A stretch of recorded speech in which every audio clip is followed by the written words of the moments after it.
جیسے ہی صبح عاشور ہوئی جناب عباس آئے، کہا مولا اجازت ہے میں جنگ کے لیے جانا چاہتا ہوں۔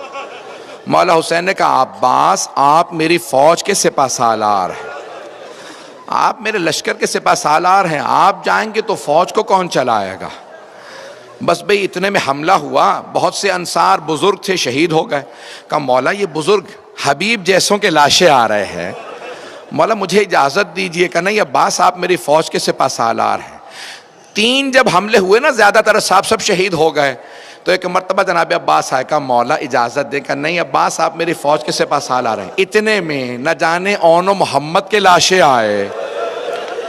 جناب قاسم کا اب جناب عباس سے رہا نہیں گیا، کہ مولا جنہیں گودوں میں پالا تھا اب تو وہ بھی مارے جا رہے ہیں، مولا مجھے اجازت دیجئے۔ کہ نہیں عباس آپ میری فوج کے سپہ سالار۔ کہ مولا وہ فوج کہاں ہے جس کا میں سپہ سالار ہوں؟ جیسے یہ خیمہ نصب ہے نا، خیمے کے باہر کھڑے تھے جناب عباس، تلوار سے ٹیک لگا کے کھڑے تھے، اچانک خیمے کے اندر سے آواز آئی۔ وہ والا خیمہ تھا جہاں مشکیزیں پانی کے بھر بھر کے رکھے جاتے تھے۔ جناب عباس نے آواز سنی کہ کچھ بچے مشکیزیں ہلا ہلا کے دیکھ رہے ہیں، شاید پانی رہ گیا ہو۔ ایک بچی نے ایک مشکیزہ اٹھایا، مشکیزے پہ لب لگانے لگی، مشکیزہ پیشانی پہ رکھا شاید ٹھنڈک مل جائے۔ جناب عباس خیمے میں گئے، کہا بی بی کیا بات ہے؟ کہا چچا مجھے پیاس بہت زیادہ لگی ہے۔ کہا بی بی مشکیزہ لیجئے میرے ساتھ آئیے، اپنے بابا سے کہیں مجھے پانی لانے کی اجازت دے دیں۔ سنیں گے اب آپ مصائب کو؟ کہا بی بی اپنے بابا سے کہیں مجھے پانی لانے کی اجازت دے دیں۔ جناب سکینہ نے کہا بابا چچا سے کہیں مجھے پانی لا دیں۔ میں یہی کہوں گا نا، مولا نے کہا ہوگا عباس اب آپ ایسی سفارش لائے ہیں میں رد نہیں کر سکتا، عباس آپ کو اجازت ہے۔ لیکن یہاں پہ روکا جناب سید الشہداء نے۔ جناب عباس نے مشکیزہ کاندھے پہ رکھا، علم ہاتھ میں لیا، تلوار حمائل کی نیزہ ہاتھ میں لیا۔ کہا عباس آپ کو پانی لانے کی اجازت ہے، لیکن ایک بات سن لیجئے، جانے سے پہلے ذرا زینب سے مل لیجئے گا۔ جناب عباس اس خیمے میں آئے جہاں جناب زینب تھی، اندر نہیں گئے، باہر سے کھڑے ہو کے کہا بی بی الوداع، بی بی میں جنگ کے لیے جا رہا ہوں، پانی لینے جا رہا ہوں، جنگ کی تو اجازت نہیں ملی، پانی لینے جا رہا ہوں۔ جناب زینب نے کہا عباس جانے سے پہلے ذرا کچھ دیر کے لیے خیمے میں تشریف لائیے۔ جناب عباس آئے، جب آئے نا خیمے میں سر جھکا کے کھڑے ہو گئے، آنکھیں بند ہیں۔ جناب عباس بہت قد آور تھے، جناب زینب نے دونوں باہیں جناب عباس کے گلے میں ڈالی، گلے میں باہیں ڈال کے ایک جملہ کہا عباس ذرا میری طرف دیکھے نا۔ جناب عباس کے آنسو بہنے لگے، بہت غیور تھے۔ جناب زینب 22 سال بڑی ہیں، پالا تھا جناب عباس کو، ہاتھوں میں پلے تھے، برداشت نہیں کر رہے تھے، جانتے ہیں بی بی پہ بڑا ظلم ہونا۔ کہا عباس جب میں پہلی مرتبہ کوفے آئی تھی نا، بابا نے مجھ سے کہا تھا زینب آج آپ شہزادی بن کے آئیں، کل آپ کو قیدی بنا کے لایا جائے گا۔ عباس میں سوچا کرتی تھی کس میں جرت ہوگی مجھے قیدی بنائے، میرا عباس جیسا بھائی ہے۔ لیکن عباس ابھی جب آپ نے کہا نا بی بی الوداع، مجھے یقین ہو گیا وہ وقت بڑا قریب ہے جب مجھے قیدی بنایا جائے گا۔ اجرکم اللہ۔ بس میں اب جناب عباس کی غیرت برداشت نہیں کرے، آنسو بہ رہے ہیں، خیمے سے باہر آئے، کہا بی بی مجھے معاف کر دیں۔ ایک بہت بڑے واعظ ہیں، بہت بڑے واعظ ہیں، وہ ایک جملہ کہتے ہیں کہ جب جناب عباس خیمے سے باہر نکلے، جناب زینب نے ساری بیویوں کو جمع کیا۔ جب میں یہ جملہ سوچتا ہوں میری کیفیت بدل جاتی ہے۔ ساری بیویوں کو جمع کر کے ایک جملہ کہا بیویوں میں پردے کی ضمانت واپس لے رہی ہوں۔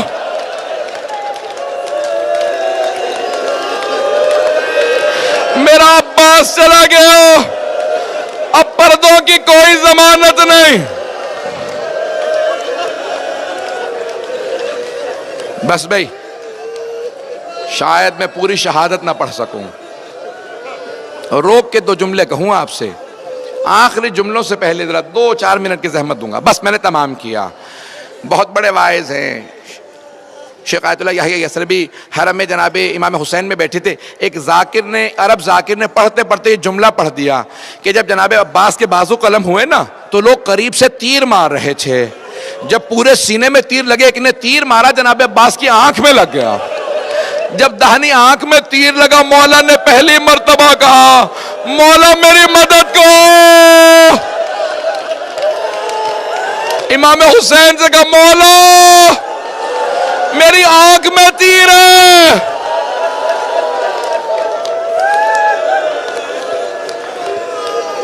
شیخ یحییٰ یثربی بے ہوش ہو کے گر گئے. جب ہوش میں آئے نا کہا ذرا بلاؤ ذاکر کو، کہا آئندہ یہ روایت نہ پڑھنا، پتہ نہیں روایت صحیح ہے نہیں ہے. خود ہی کہتے ہیں میں جناب عباس کے حرم میں گیا، زری پہ کھڑا ہو کے بہت رویا، کہا مولا مجھے معاف کر دیں، میں نے آپ کے وائس ذاکر کو روک دیا، آئندہ وہ روایت نہ پڑھے. گھر گئے، کہتے ہیں میں جب سویا خواب میں دیکھا جناب عباس آئے. کہو شیخ تو نے کیوں روکا میرے وائس کو میرے مصائب پڑھنے سے؟ کہا مولا مجھے معاف کر دیں، مجھے پتہ نہیں تھا تیر لگا تھا یا نہیں. کہا شیخ میرے رونے والوں سے کہنا عباس نے کہا ہے میری آنکھ میں تیر لگا تھا. میرے رونے والوں سے کہنا جب آنکھ میں تیر لگے تو ہاتھ سے نکالا جاتا، جس کے بازو نہ ہو اس کی آنکھ میں تیر لگے وہ کیسے تیر نکالے گا؟ مولا کہتے ہیں جب تیر لگا میں نے سر جھٹکا، میں نے بہت سر جھٹکا، تیر نہیں نکلا. میں نے سر جھکایا، گھٹنوں سے تیر کو پکڑا. جب میں نے تیر کھینچا میری آنکھ میں تکلیف محسوس ہوئی. میں نے پہلی مرتبہ کہا بھیا میری مدد کو.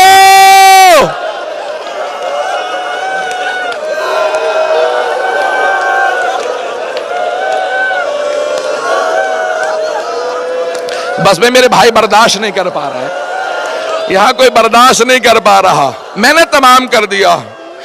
ایک مرتبہ جیسے ہی آواز سنی سید الشہداء نے، زلجنا کو ایڑ لگا کہ مجھے عباس تک پہنچا دے. ایک مقام پہ زلجنا رکا، بس زیارت برآمد ہونے والی ہے. جناب سید الشہداء اترے، دیکھا زمین پہ بازو پڑا ہے، اٹھا کے سینے سے لگایا کہ یہ میرے عباس کا بازو ہے. پھر دوسرا بازو اٹھایا، آگے بڑھے. ایک مرتبہ جناب عباس کا سر اٹھا کے اپنے زانوں پہ رکھا. جناب عباس نے آخری جملہ کہا کہ مولا میری ماں نے مجھے بتایا تھا جب میں اس دنیا میں آیا میں نے سب سے پہلے آپ کی زیارت کی تھی. مولا میں دنیا سے جاتے میں آپ کی زیارت کرنا چاہتا ہوں، لیکن مولا میری ایک آنکھ میں تیر لگا ہے، دوسری میں خون بھرا ہے.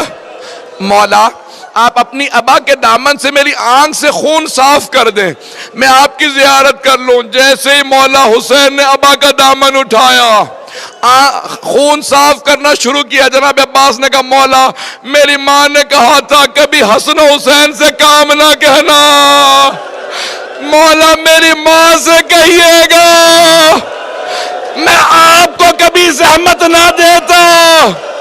اگر میرے ہاتھ سلامت ہوتے، میرے بازو نہیں